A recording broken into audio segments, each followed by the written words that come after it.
स्वागतम मेरे दोस्त। आज का जो टॉपिक है वो है नॉर्मलाइजिंग। हम नॉर्मलाइजिंग स्टार्ट करने वाले हैं। नॉर्मलाइजिंग हमने पिछला जो लेक्चर किया था वो किया था एनेलिंग पे, और एनेलिंग से हल्का सा, बहुत हल्का सा डिफरेंस है नॉर्मलाइजिंग में, लेकिन हम पूरा पढ़ने वाले हैं और देखने वाले हैं उस हल्के से डिफरेंस से कितना बड़ा चेंज आने वाला है लाइफ में। एक हल्का सा डिसीजन पूरे लाइफ के पाथ को चेंज कर देता है। One of my favourite poem is the road not taken by Robert Frost. If you have got any time to read it, please read it, maybe you like it. तो हम दोबारा normalising पे आते हैं, और normalising में हम दोबारा क्या पूरा काम ही स्टील पे कर रहे थे। और स्टील में क्या कर रहे थे भाई, स्टील को हम हीट कर रहे थे। तो इसके अंदर भी उस स्टील के पीस को लेंगे और उस स्टील के पीस को हम हीट करेंगे ऑस्टेनेटिक रेंज में, ऑस्टेनेटिक रेंज में, और थोड़ा सा 150 से थोड़ा सा ऊपर कर लेंगे इसे हीट।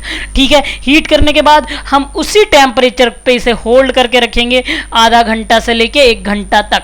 उसी टेम्परेचर पे होल्ड करने का कोई अगर आपसे रीजन पूछ ले तो भाई ऐसा इसलिए करेंगे ताकि अंदर तक एक एक कण इसका क्या हो जाए, इस एक एक कण का क्या हो जाए, ऑस्टेनाइजेशन हो जाए।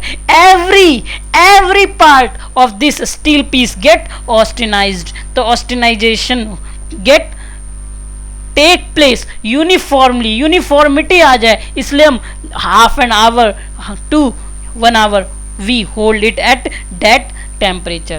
After that what we are going to do, we are going to do cooling. And cooling पिछले वाले in annealing we done the cooling in furnace, but here cooling at room temperature in open air.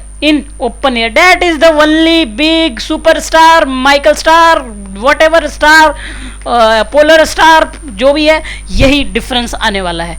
तो अब open air cooling करने से क्या फर्क पड़ता है, अब थोड़ा इसका हम थोड़ा पूरा उधेड़ देते हैं। क्या उधेड़ देते हैं, देखो फाड़ देते हैं। ओपन एयर कूलिंग करने से क्या फर्क पड़ता है, देखो जैसे ही हमने पिछले बार में प्रॉब्लम क्या थी यार, एनेलिंग में 6 से 7 घंटे लग रहे थे।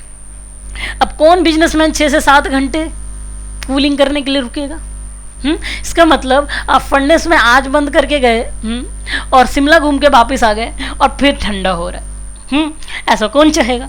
तो ओपन एयर कूलिंग करने से क्या होता है, टाइम कम लगता है ना, टाइम कम लगता है, लेस टाइम लगेगा एज कंपेयर टू एनेलिंग। बोल रहा हूँ भाई, मैं कंपेयर कर रहा हूँ एनेलिंग से। और मोर कूलिंग होगी, टाइम कम लगेगा तो कूलिंग क्या होगी, मोर होगी। मतलब उल्टा बोल रहा हूँ, ओपन एयर है तो कूलिंग ज़्यादा होगी, कूलिंग ज़्यादा होगी तो टाइम कम लगेगा। क्या होने में टाइम कम लगेगा, स्ट्रेस रिलीफ होने में टाइम कम लगेगा। लेकिन क्योंकि टाइम कम लगेगा तो जो स्ट्रेस रिलीफ होगा वो भी कम होगा, क्योंकि कूलिंग जल्दी हो जाएगी। जो स्ट्रेस रिलीफ होगा वो भी कम होगा क्योंकि कूलिंग जल्दी हो जाएगी, स्ट्रेस रिलीफ होने का समय नहीं मिलेगा। और इससे क्या होगा, स्ट्रेंथ और हार्डनेस ज़्यादा होगी, स्ट्रेंथ और हार्डनेस ज़्यादा होगी, स्ट्रेंथ और हार्डनेस क्या होगी, ज़्यादा होगी एज कंपेयर टू एनीलिंग। और फिर क्या होगा, जब भी स्ट्रेंथ और हार्डनेस ज़्यादा होती है तो क्या कम हो जाता है, मशीनेबिलिटी। कौन सा एबिलिटी, मशीनेबिलिटी। कौन सा एबिलिटी, मशीनेबिलिटी। वो हो जाएगा कम, और वो हो जाएगा कम तो ऐसा क्यों हुआ भाई, फास्टर कूलिंग रेट हुआ था, फाइन ग्रेन स्ट्रक्चर फॉर्म हुआ था, ग्रेन ग्रोथ का कोई समय नहीं मिला था, इसलिए स्ट्रेंथ ज़्यादा होगा और डक्टिलिटी कम होगी और फॉर्मिएबिलिटी कम होगी। ये सब किसके कंपैरिजन में, एनीलिंग के। समझ आया कुछ? तो कुछ और देख लेते भाई। देखो यार, एक बार और बोल देता हूँ मैं फटाफट। रेसिडुअल स्ट्रेस जो रिलीफ होगा वो पार्शियली होगा, डक्टिलिटी कम होगी, फॉर्मिएबिलिटी कम होगी, फाइन ग्रेन बनेंगे, स्ट्रेंथ ज़्यादा होगा, हार्डनेस ज़्यादा होगा, मशीनेबिलिटी कम होगी। लेकिन ये सब किसके कंपैरिजन में, एनीलिंग के कंपैरिजन में। तो आपको पता चल गया कि नॉर्मलाइजिंग में ऑस्टेनाइट किसके अंदर कन्वर्ट हो रहा है, फाइन पेयर लाइट, है ना। अब इसमें this that is all about normalising. Got it?